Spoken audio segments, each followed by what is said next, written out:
Good evening, everyone, and good morning for those of you who are in the United States. My name is Chung, and welcome to our Tech for Good presentation. So today, our presenter, Jason Yan, who is an excellent student and a researcher, will be sharing with us the new types of technologies that can make our life better and what he thinks about these technologies. So please keep yourself muted so it won't distract his presentation. Thank you for your collaboration. Jason, your turn.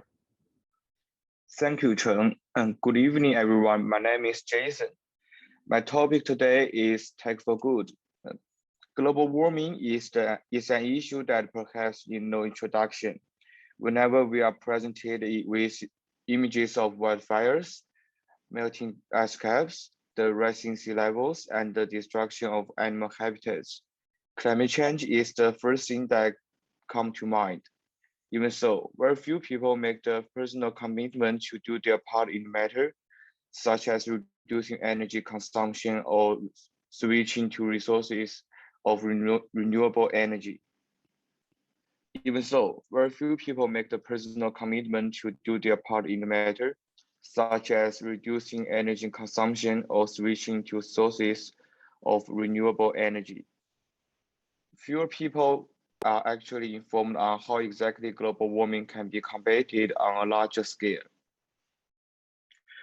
As citizens of a global society, awareness and information are of the utmost importance when it comes to global warming, in order for us to have a chance at halting the process on an extended scope. By awareness and information, I do not simply mean that more people should be aware of the existence of global warming, but they should also be better informed of these dangerous trends and be willing to take counteractive measures. And since climate change deniers seek to undermine the ways in which we are able to solve the problem, I aim to introduce multiple proposed solutions to this issue in my presentation and discuss with you the effectiveness and the costs associated with each.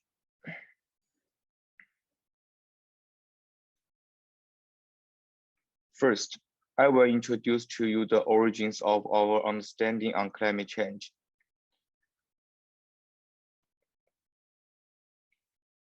Our discovery of the problem of climate change can be dated to ancient times, such as ancient Greeks believed that humans had the ability to change the temperature through methods such as deforestation, plowing the fields, or irrigating a desert to impact rainfall.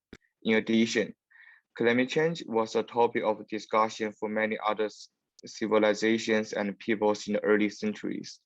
With the advent of our current understanding on science, many scientists and scientific communities began to reform the idea that human activities had the potential to change our planet climate. In the 1800s, experience confirmed the existence and danger of greenhouse gases. These gases, most notably carbon dioxide, become trapped inside the atmosphere, presenting a serious threat to environment. By the 1950s, the theory of global warming was introduced due to a large amount of data on this hypothesis, and the concept soon gained widespread recognition. What are greenhouse gases, and how exactly does the greenhouse effect influence the environment? Joseph Fourier, a French mathematician and physicist, found that the radiation from energy sources such as the light from the sun is balanced by energy returning to space, since surfaces heated by sunlight will emit radiation upwards. Fourier compared the atmosphere to a huge glass cover. When energy which cannot be transferred outside the atmosphere stays inside the glass dome, causing radiation to be absorbed by the atmosphere, the temperature inside the atmosphere will increase. This is the greenhouse effect.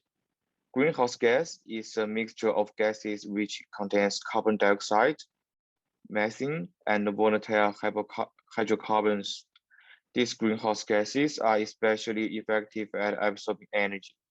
It has been demonstrated in laboratory environments that carbon dioxide can act as a kind of sponge and absorb multiple wavelengths of sunlight. Greenhouse gases are also responsible for climate change in colder area with glaciers. In this case, radiation which cannot be transferred to space will transfer to the ice and initiate the process of melting. Ice requires a lot of thermal energy to melt into liquid water, and a process which is directly responsible for the rising sea level. The hypothesis of greenhouse gases and the process of global warming were believed to be purely theoretical until 1988, when it was validated by real events. That year saw a sharp increase in temperature, leading to the hottest summer on record within the United States, as well as devastating drought and rampant wildfires. By the next year, the Intergovernmental Panel on Climate Change was established at the United Nations as an organization which scientifically researches climate change in order to understand its economic and social political impact. As part of my research, I read up on several kinds of technology initiated by scientific communities in order to sustain the planet by trying to solve the problems caused by the climate change.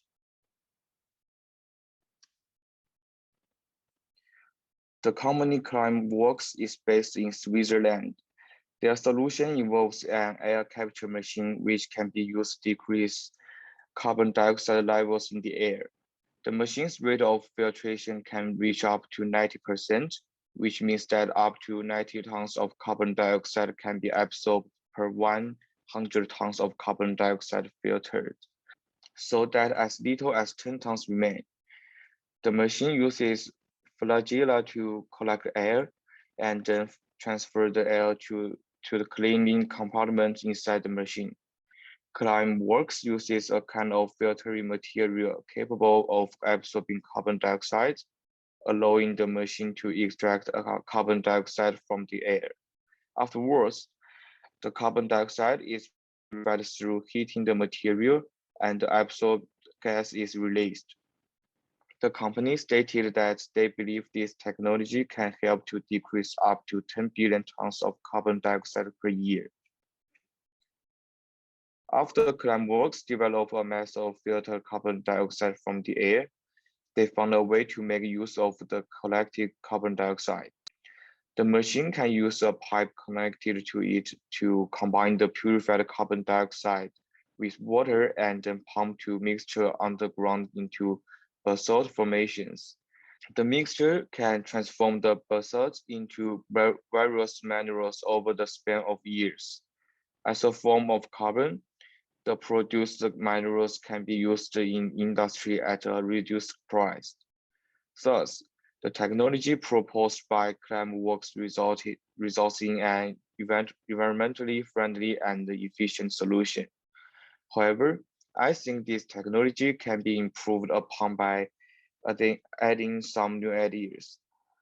For example, I believe that the machine can be made to run on solar energy by using solar panels to cover the top surface of the machine so that it can provide the electricity needed to rotate the fans. Afterwards, they can use the fans to generate more electricity. This gain in energy using light from the sun will be able to increase the velocity of fans at work in the machine, allowing more air to enter the machine over the same period of time, thus increasing efficiency. The redundant energy can be reused for both private and public purposes. Another company that seeks to solve the problem of global warming with its products is named CarbonCure. This company focuses on using previously collected carbon dioxide to benefit different aspects of our life. This company uses concrete plants to carry and store the carbon dioxide emitted from factories. Afterwards, They inject the collected gas into a cement dump, which allows the carbon dioxide to be trapped inside the cement, where it undergoes chemical conversion to become minerals. Every machine is connected with one control panel, which visualizes the data involved with the process in detail. The data from each machine can then be transmitted to CarbonCure Control Center. Every technician employed by CarbonCure is then able to constantly monitor the data involved in the process in order to ensure the quality of the minerals produced. These minerals form calcium carbonate, which strengthens the cement, allowing greater efficiency in construction. So this calcium carbonate cement mixture can then be repurposed as raw material to construct buildings and roads, allowing durable buildings to be produced at lower cost. As such, this technology can directly lead to a decrease in construction costs for private and public utilities. Of course, the production of this material is entirely environmentally friendly. The first two technologies are concentrated. The first two technologies are concentrated on how to absorb carbon dioxide emissions and on the ways we can reuse carbon dioxide. These technologies, however, are mostly inaccessible to average consumer. Regardless, most of us still retain a significant carbon output in our daily lives. Decreasing this output is the most direct method through which we can tackle the problem of global warming as individuals. Accordingly, I found several ways that we can decrease carbon emissions for our daily activities at home. This first method is by utilizing appliances that are known as smart home devices. These devices can be used to improve the efficiency with which we consume energy in our daily lives. As we know, we utilize a very large amount of electricity each day. The average American family consumes about 11,000 kilowatt hour per year, a large portion of which is fueled by fossil fuel sources. In 2020, for instance, about 40% of electricity was generated by natural gas, while 20% was generated by coal and petroleum. These fossil fuels are, of course, pollutants that produce greenhouse gases in the process of being converted to electricity. As such, if we pay attention to and try to reduce the electricity consumption in our life, our greenhouse gas emissions will decrease as a result. A smart home device is connected to our daily appliances as well as to internet for communication and data monitoring.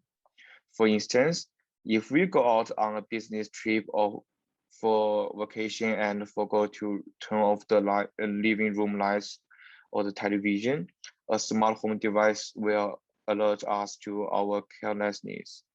And we will have the option of turning these appliances off remotely with our mobile devices. Apart from helping us avoid unnecessary electricity consumption, smart home devices are also able to track, record, and predict our schedules. These devices are able to keep note of which time your favorite TV shows are on.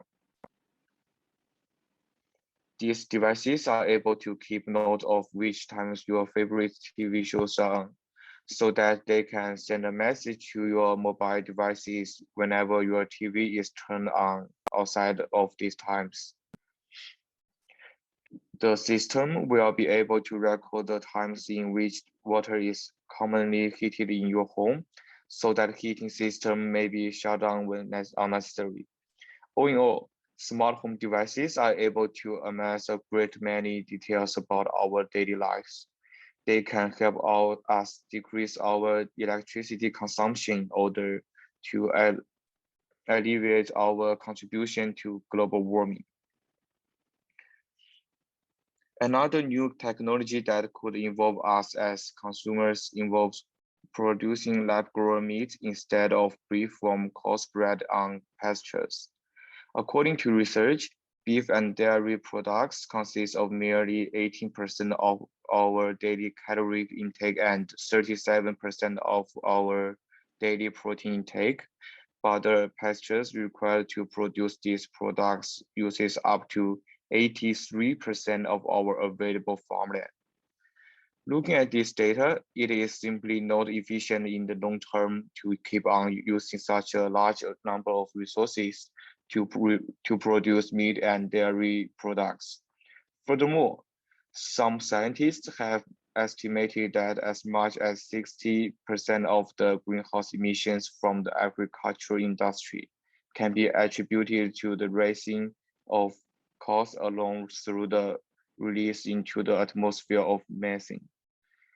For these reasons, scientists have invented lab-grown meat, which not only serve as an equivalent source of nutrition, but also allow us to reduce the negative impact of the agriculture industry on global warming. Scientists first extract stem cells from animals and then treat the cell with proteins in order to promote tissue growth. Finally, the cells are placed into an artificial womb called biocreator. Meat produced in this way has a high rate of replication. And of course, purchase and consumption of lab-grown meat would allow us to contribute in reducing our carbon emissions. In this presentation, I have covered 4 unique technologies that can help combat the problem of global warming, involving the filtration and collection of carbon dioxide, the processing of carbon dioxide, the reduction of electricity consumption, and finally, the transformation of the agriculture industry. These 4 solutions all have their own ways of addressing a common problem. In researching these solutions, I was struck by how innovative and diverse the solutions to the problem of global warming could be. In general, I have come to realize that global warming is a multi-faceted problem, a problem that cannot be addressed by one entity or technology alone. Through innovation, we are able to do our best to try and slow down or even reverse the progress of climate change in unique ways. Where some of us may not be able to inject carbon dioxide into cement, for instance, we may be able to implement and develop smart home devices to reduce our own carbon emissions. In conclusion, technological innovation is crucial in this area as it allows for a wide variety of solutions available not only on the governmental or industrial level, but for individual consumers as well. I have a personal goal to be able to come up with my own unique solutions for global warming, where I may not immediately be able to contribute to technologies that are able to help with global warming on a large scale. I believe that I still have the potential to come up with innovative solutions to reduce my own carbon footprint. Thanks for watching my presentation. Thank you, Jason, for your thorough research and the presentation. Thank you.